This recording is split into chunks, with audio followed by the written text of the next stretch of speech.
Good morning, Ritesh sir. Long time. I would be talking about PISK, which is pressure-induced stromal keratitis, and IFS, which is interface fluid syndrome. Let me just say that these words sound fancy, but they are not. The basic physiology behind them is what we have been reading through and through.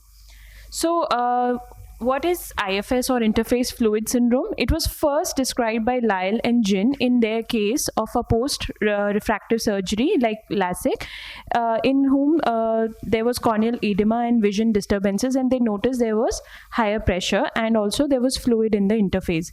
So there are other nomenclatures for it as well, such as pressure-induced stromal keratitis and also pressure-induced interface keratitis. The patient, it is a rare post-operative complication. Also, the information about these is not very popularly considered because they are not easily diagnosed. It is a vision-threatening complication, and it is characterized by fluid which deposits in the interface, and it is commonly seen after LASIK and also after SMILE. It occurs due to a higher intraocular pressure, and it can happen even many years after the refractive surgery has been done. So before we go ahead about PISK and IFS, I would like to just brush up a few basics. So we know that the stroma or the corneal stroma has a swelling pressure because of the proteoglycans and glycosaminoglycans, and also there is an intraocular pressure which tends to wring the cornea and keep it dry.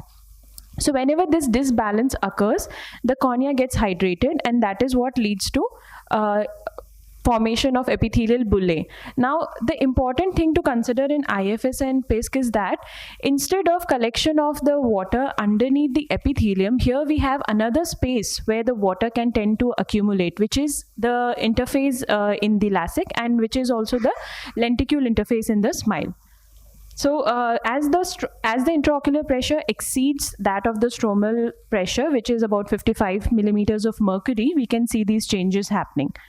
So say, as I said, when there is a raised IOP and there is an endothelial dysfunction, both of these together contribute to the formation of IFS. So in the first, we can see that there is an interface where the LASIK flap was lifted, and initially when the IOP is starting to raise, there are the endothelial pump mechanism which helps and keeps the cornea dehydrated. But let's say if this pump is overwhelmed, what happens?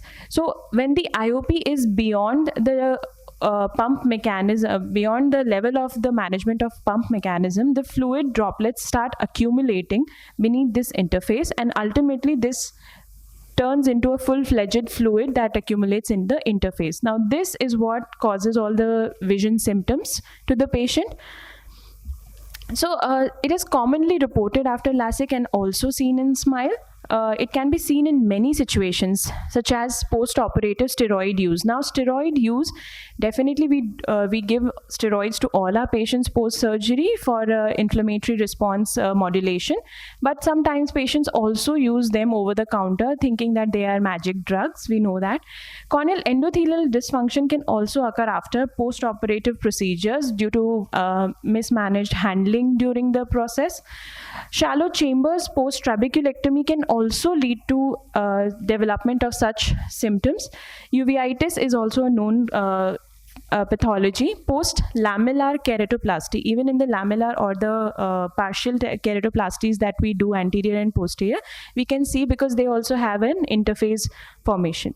Scleral contact lens use is also known to cause a similar picture as IFS and PISK. So what happens basically is because of IFS, there is a cushioning due to the fluid pocket, and then there is concomitant steroid use, which leads to an unreliable IOP reading and hence very commonly missed during the OPD follow-up visits. This leads to a background progression of the optic atrophy, and ultimately the patient will lose vision due to glaucomatous optic atrophy. So this has to be kept in mind whenever a patient presents to us with normal looking IOPs and a little bit of corneal edema and haze. We have to keep this in mind because we won't be able to diagnose unless we know about these situations. There is also a staging system that has been proposed for PISK or IFS. It was devised in 2007 by Dawson. So stage 1 is a normal looking cornea post LASIK. There will be only the appearance of the stromal scar where it was. Now, stage 1 is when there is a mild IFS where the stromal scar will start to appear thickened. Stage 2 is moderate IFS where there will be symptomatic thickening. Now the patient will start having visual symptoms and we will see interface haze and occasional small fluid pockets. Stage 3 is severe interface fluid syndrome where there will be diffuse confluent pockets and fluid accumulation, and it can have occasional surrounding haze. So we can see in this picture here there is a hypo intense area here. This is where the fluid is accumulating. So such pictures on ASOCT we should be wary of, and we should consider IFS and PISK. For the diagnosis part, history usually is of an uncomplicated refractive surgery, but definitely we do have to ask the use of long-term steroids in any form in the post-operative period. Symptoms could be blurring, sometimes pain, or even photophobia. Signs can be low vision, falsely low IOP readings, and corneal haze. There are multiple diagnostic tests we can obviously see on a slit lamp examination. The picture on the right can show is showing a very severe case of IFS stage 3.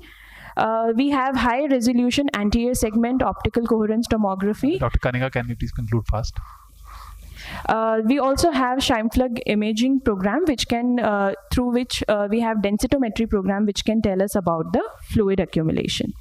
So this is a clinical picture in one of the papers that they described, and this case occurred 11 years after the refractive surgery. So there is no timeline to it. It can happen multiple years post-operative. We have to differentiate this IFS and PISK from various other clinical pictures such as diffuse lamellar keratitis, the C picture on the right, and also microbial or other non-inflammatory keratitis.